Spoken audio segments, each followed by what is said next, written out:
Hi, I'm Clarissa Williams, host of Cookville Now and the area's conservative voice, Highlands Insider. We are here today with Casey Crosbie. Welcome. Thank you. So I'm going to read this because I'm afraid I might forget something. Oh, you're totally fine. We are excited for you to be here in the Upper Cumberland because you are the co-chair of the RNC. For those that are watching that aren't familiar, that's the Republican National Committee. So you have a big job. Yes, ma'am. So your background, everyone that I've talked to about you there's a couple of words that have stood out. Grounded, grassroots leader, known for putting people first. And when I did research, I saw that you are typically going out and helping others campaign, but you don't talk about yourself, which I think is a big quality for anybody in politics today. Thank you.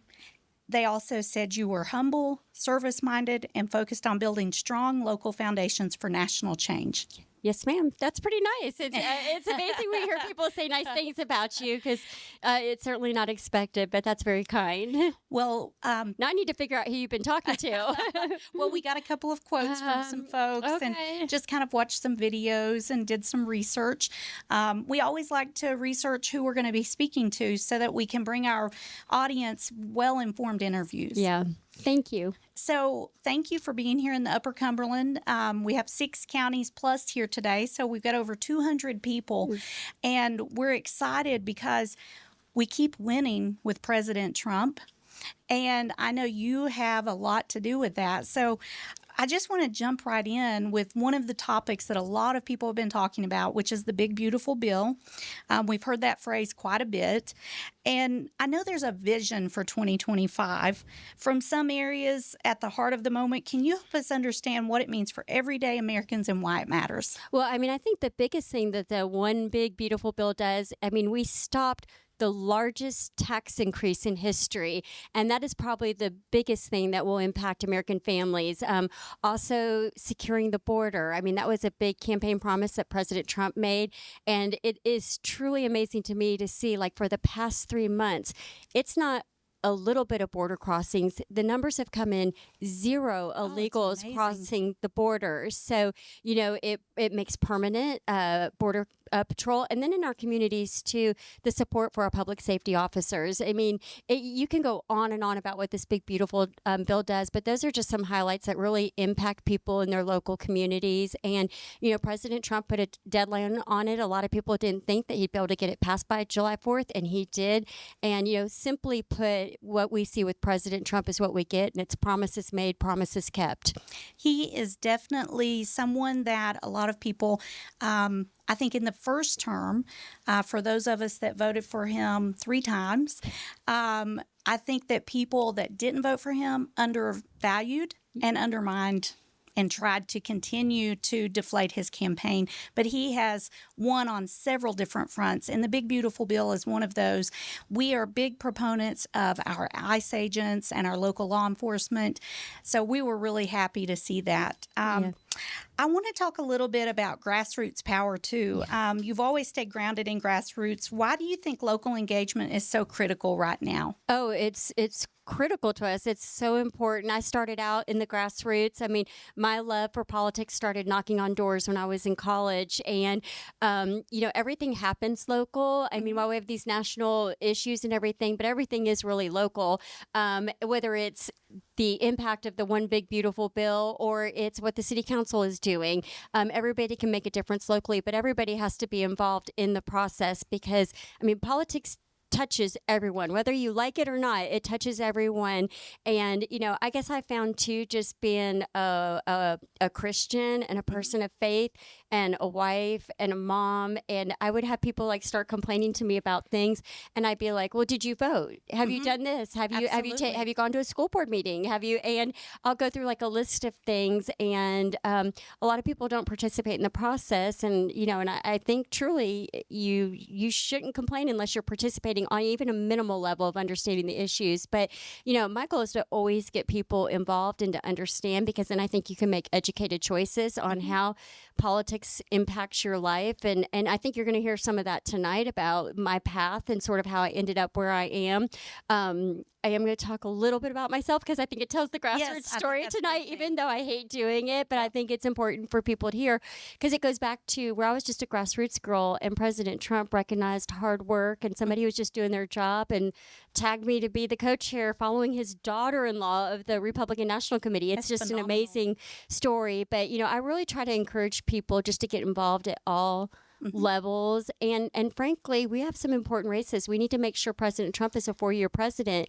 And we have some important races. You guys are going to have some here with some congressional races. There's a lot of people running for, there's going to be a governor's race here. I know, we've got a lot. And, and a lot of times, sometimes the top helps the bottom of the races. And sometimes the local races help the top because people know the people running for city council or running for any local elected office. And sometimes they help drive people out to vote. So it's just important that you be involved. So that's why it's important to me. Just everybody needs to know a little bit about what is impacting their lives. Well, we're excited to hear what you talk about. One of the key points that we've been talking about in our office that you just brought up is people of faith. And we know that for some reason, what we've been discovering is people of faith don't vote as much as they should be. If we could get them to the polls, we would have a much, much more, I would say, easier success path. Even though we've got a good path, we need as many numbers as we can get. Yeah, well, and I think when you look at people who are of faith, a lot of them fall in line with more of the Republican platform. And I think you guys are truly blessed in the state of Tennessee. A lot of people may or may not know, but your committee woman is co-chair of a faith engagement committee that we have.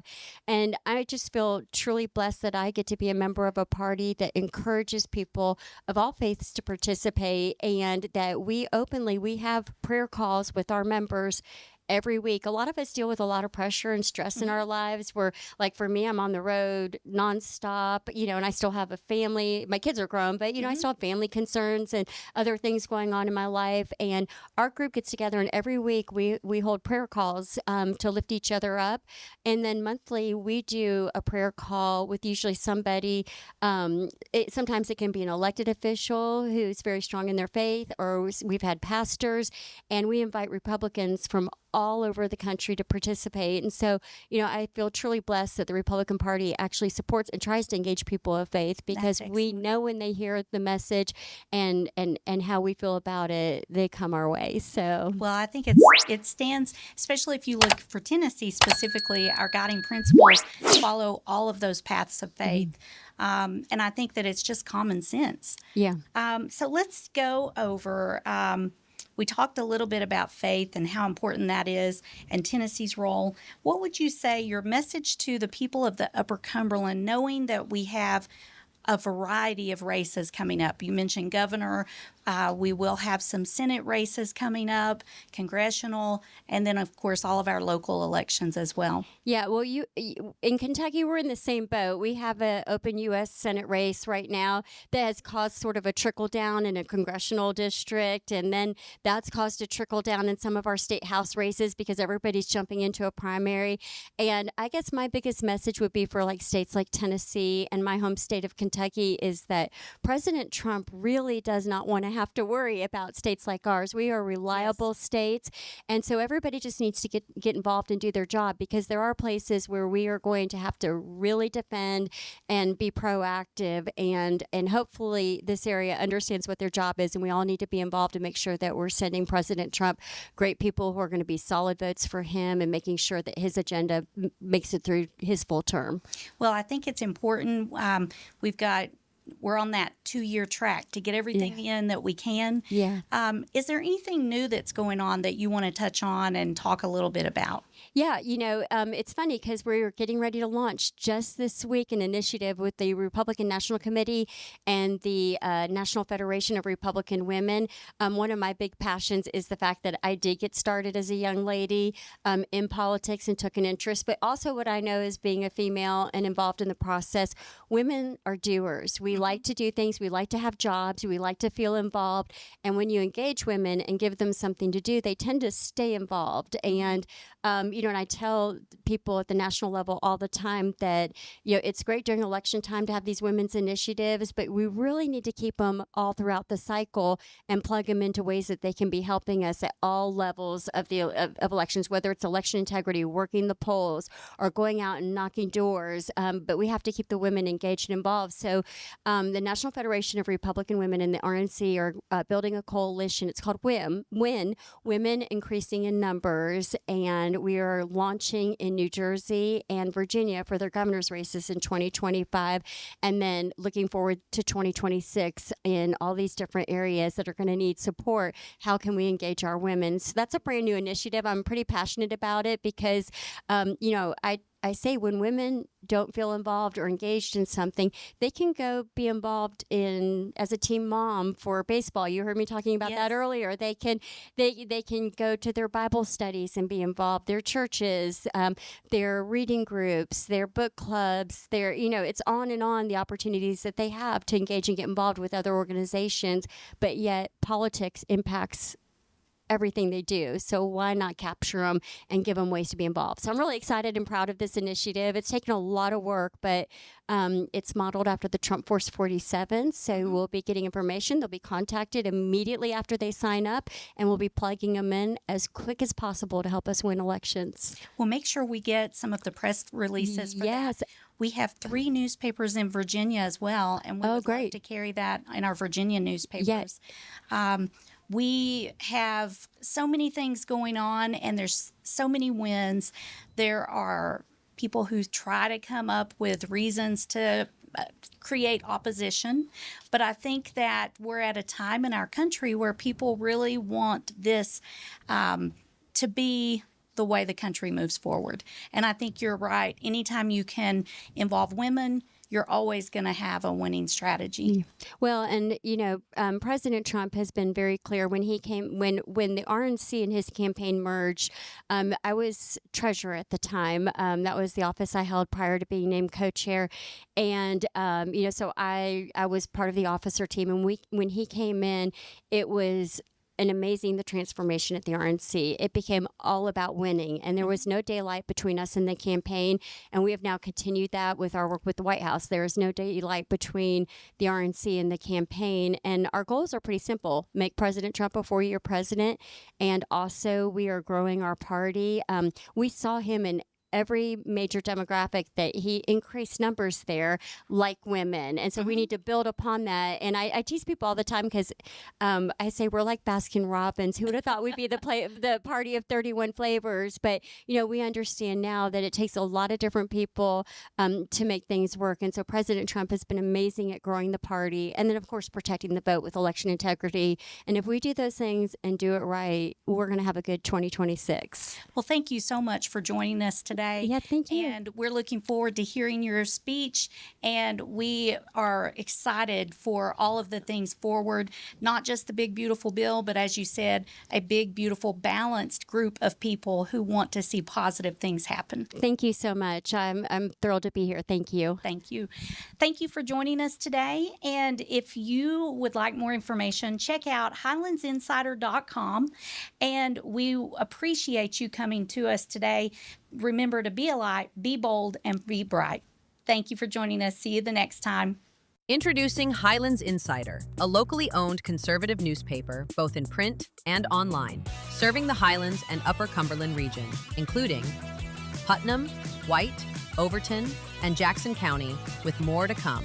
Founded to fill the gap left by liberal-leaning coverage, we deliver uncompromised news, video, and community engagement. Subscribe now and use code HI49 to save $20 on a print and online subscription for limited time. Join us every week as we introduce our neighbors, businesses, and inspiring stories. People, businesses, and places that make the Upper Cumberland what it is today. As we tell all about the past, present, and even the future outlook. Like, comment, and subscribe so you do not miss an episode.